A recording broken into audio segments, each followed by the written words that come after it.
Hello everyone, welcome back to my channel. I hope you all are doing well and enjoy my fan fictions.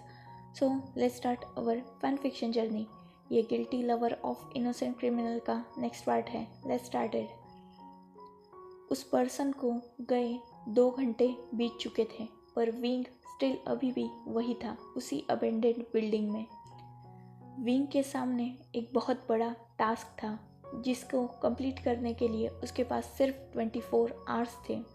ये किसी की ज़िंदगी और मौत का सवाल बन चुका था जिसे विंग किसी भी हालत में बचाना चाहता था. एक्चुअली उस पर्सन ने विंग को जो वीडियो दिखाया था उसमें मेंग्याओ यानली को सेक्सुअली अब्यूज़ करने की कोशिश कर रहा था.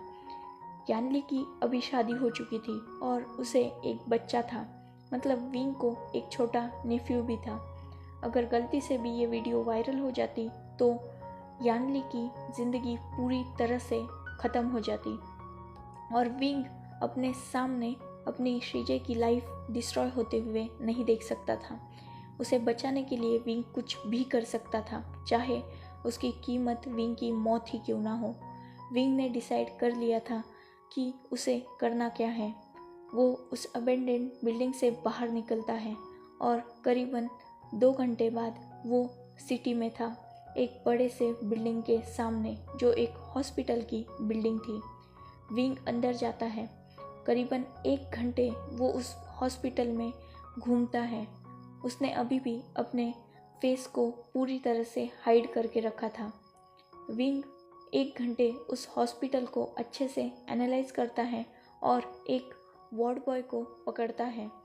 उसे कॉर्नर में लेके जाता है, उसके हाथ में एक एनवलप देता है और एक रूम नंबर बता के उसे वहाँ डिलीवर करने के लिए कहता है. अगर वार्ड बॉय ने विंग का ये काम कर दिया तो विंग उसे बहुत सारे पैसे देगा. वो वार्ड बॉय पैसों की लालच में वो एनवलप डिलीवर करने के लिए मान जाता है. विंग उसे कुछ पैसे देता है और बाकी पैसे काम के बाद देने का वादा करता है. वो वार्ड बॉय वहाँ से निकल जाता है. विंग वहाँ करीबन 2 घंटे रुकता है. वो वार्ड बॉय करीबन 2 घंटे बाद वापस आता है और विंग को बताता है कि उसने उसका काम कर दिया है. विंग अपना हेड शेक करता है और उसे बाकी बचे हुए पैसे देकर वहाँ से निकल जाता है. अब वो करीबन 1-1.5 घंटे की ट्रैवलिंग के बाद एक प्लेस पे पहुँचता है. वहाँ वो एक पर्सन से मिलता है और उस प्लेस पे उस पर्सन से बातें करने लगता है जिसमें उसे 4 घंटे लग जाते हैं करीबन. विंग उस प्लेस से निकलता है. उसे कुछ काम था जिस वर्क में उसे और 4 घंटे लग जाते हैं. विंग के करीबन 16-17 घंटे वेस्ट हो चुके थे जिसको उसने अच्छी तरह से यूज़ किया था. वेस्ट नहीं कहा जा सकता था.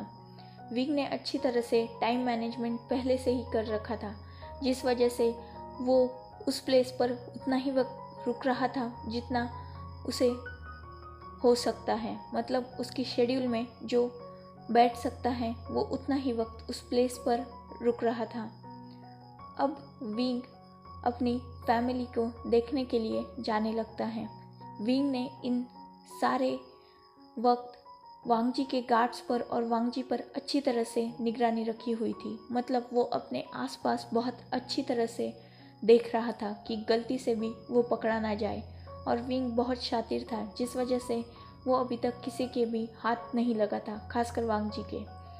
विंग दूर से ही अपनी फैमिली को देखता है. अपनी फैमिली को खुश देखकर विंग के चेहरे पर भी अब स्माइल आ जाती है. आफ्टर ऑल ये लास्ट टाइम था जब विंग इन लोगों को देख भी रहा है. इसके बाद शायद विंग इन लोगों को कभी नहीं देख सकता. इन सब चीज़ों में उसे और 2 घंटे निकल जाते हैं. अब विंग के पास लास्ट वक्त बचा हुआ था. उसकी लाइफ के लास्ट 4 से 5 घंटे बचे हुए थे. विंग अब सीधा फॉरेस्ट की तरफ निकल जाता है. वो करीबन 2 घंटे बाद फॉरेस्ट की सबसे टॉप हील पर पहुंच जाता है. वहाँ से वो वांगजी को मैसेज करता है और वही शांति से लेट जाता है। विंग बहुत ज़्यादा ही अजीब फील कर रहा था। आफ्टर ऑल अब उसकी मौत उसके बहुत पास थी, पर उसे उस बात का कोई गम नहीं था, उसे मौत का कभी भी डर नहीं था। आफ्टर ऑल उसने मौत से भी बदतर लाइफ जी थी। वांगजी पर भरोसा करके उसने बहुत कुछ सफ़र किया था। सबसे ज़्यादा दुख उसे इसी बात का था, और कि वांगजी ने उससे प्यार कर कर उसे धोखा दिया। विंग को इस बात का बुरा कभी नहीं लगा कि वांगजी उसे टॉर्चर करता था। उसे बुरा बस इस बात का लगता था कि अगर वांगजी उसे सीधा पकड़ के टॉर्चर करने लगता तो शायद आसान होता, पर वांगजी ने इससे भी वर्स्ट रास्ता ढूंढा था विंग को टॉर्चर करने का। विंग को पागलों की तरह खुद से प्यार करने के लिए मजबूर करके बाद में वांगजी ने विंग के सारे सपने तोड़े थे। विंग को आज भी उस एक पल का बहुत रिग्रेट था। वांगजी से मिलने का विंग को आज भी रिग्रेट था। अब यहाँ से सीन फ्लैशबैक में जाता है। विंग एक पेड़ के नीचे कुछ कागज़ों पर अपनी इमेजिनेशन उतार रहा था।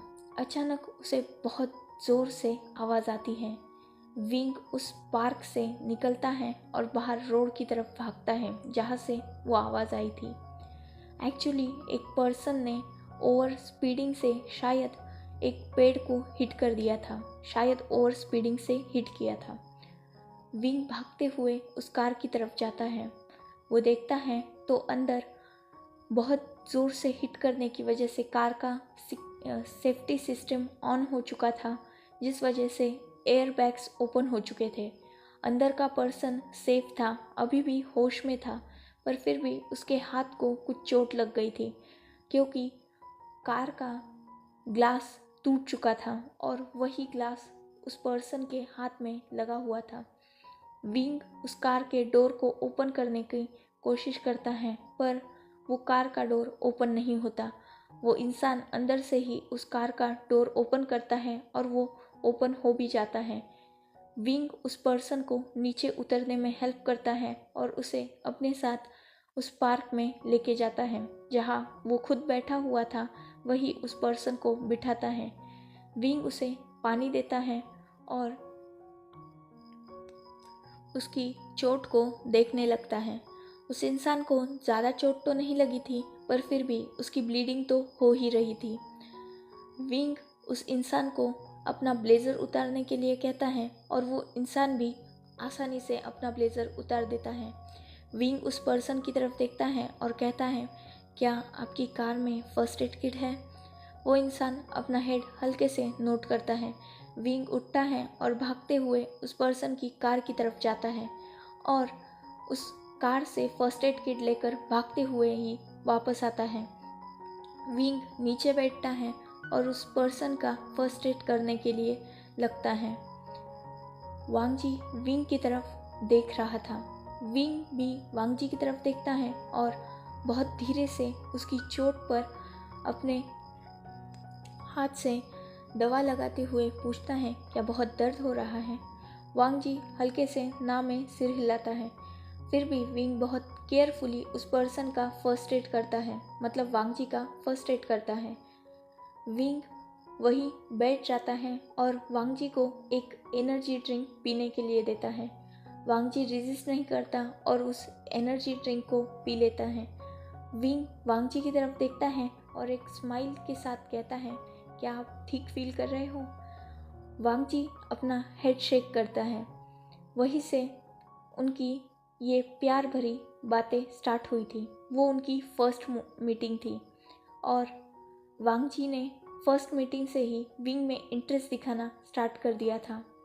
पहले तो विंग इन सब चीज़ों को इग्नोर करता था क्योंकि वो अपना पास्ट बहुत अच्छी तरह से जानता था, पर बाद में वांगजी उसे बहुत ज़्यादा ही अप्रोच करने लगा। विंग को भी वांगजी से प्यार हो ही चुका था, ये बात विंग समझ चुका था क्योंकि विंग उस वक्त अपनी लाइफ के बहुत नाजुक वक्त से गुजर रहा था। उसे किसी की सपोर्ट की बहुत ज़्यादा ज़रूरत थी और वांगजी उस वक्त उसका सपोर्ट बना था। विंग ने वांगजी को हाँ कहने से पहले अपनी सारी सच्चाई बताई थी और वांग जी ने उसे बहुत हैप्पीली एक्सेप्ट भी कर लिया था। विंग को लगा था कि अब उसकी लाइफ अच्छे से स्मूथली चलेगी, पर ऐसा नहीं हुआ। जब शादी हुई तो वांग जी ने शादी के तुरंत बाद विंग को उस मेंशन में लाकर कैद कर लिया और ये सब टॉर्चर स्टार्ट कर दिया। विंग अभी भी अपनी आंखें बंद करके उस हील पर यही सब सोच रहा था। उसकी चेहरे पर मिक्स्ड इमोशन थे, पेन, स्माइल, खुशी, हंसी, हर चीज़ उसके चेहरे पर नज़र आ रही थी। और सबसे ज़्यादा जो नज़र आ रहा था वो था गुस्सा। खुद पे वो बहुत ज़्यादा गुस्सा होता था कभी कभी कि वो इतना बेवकूफ़ कैसे बन गया कि वांगजी के झूठे प्यार को भी वो समझ नहीं पाया। पर प्यार ये बहुत बुरी चीज़ होती है, एक बार अगर हो जाए ना तो इंसान को बर्बाद करके रख देती है। विंग को ये समझने में बहुत बहुत ज़्यादा देर लग चुकी थी।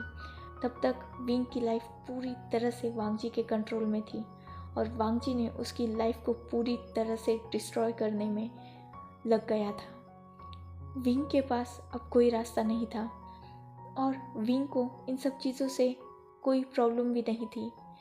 शादी के 2 मंथ्स बाद विंग को पता चला था कि वांगजी क्यों उससे नफरत करता है। विंग उस चीज़ को एक्सेप्ट कर चुका था क्योंकि वो जानता था कि वांगजी ने भी बहुत सफ़र किया है, जिस वजह से विंग हंसते हुए वांगजी का हर एक जुल्म सहता था। उसका जानवरों जैसा बिहेव भी विंग सहता था क्योंकि विंग को हमेशा ही वांगजी का दुख अपने आगे बहुत ज़्यादा लगता था। विंग अपना टॉर्चर देखता ही नहीं था, उसे वांगजी का ख्याल ज़्यादा रहता था। वांगजी के प्यार ने विंग को पूरी तरह से पागल बना दिया था, यहाँ तक कि वो एक जानवर की लाइफ जीने के लिए भी मान चुका था।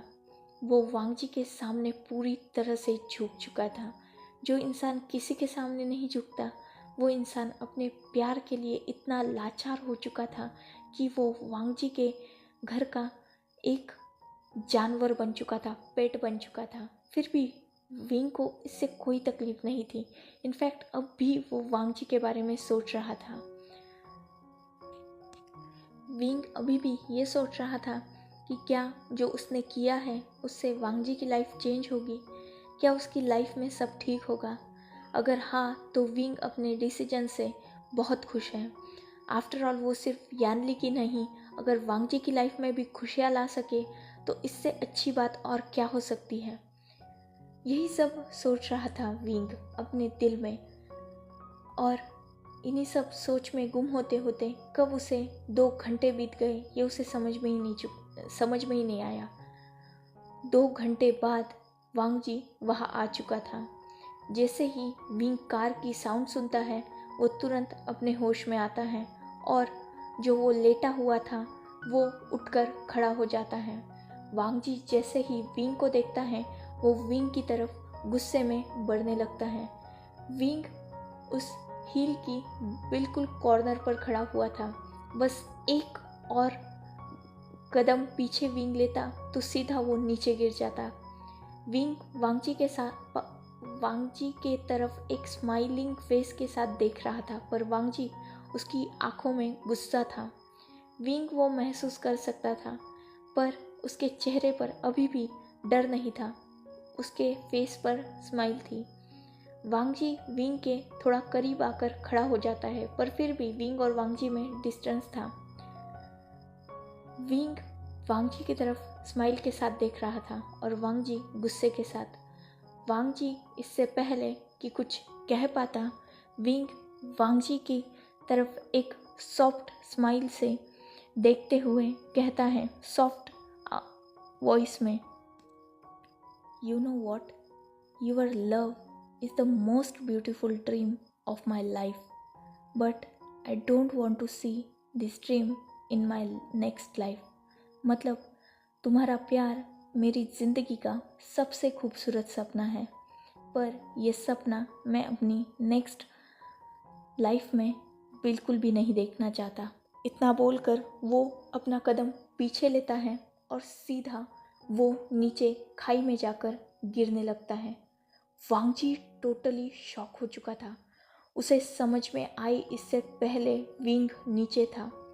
वांगजी भागते हुए कॉर्नर पर जाता है उस हील के और नीचे विंग को गिरते हुए देखता है।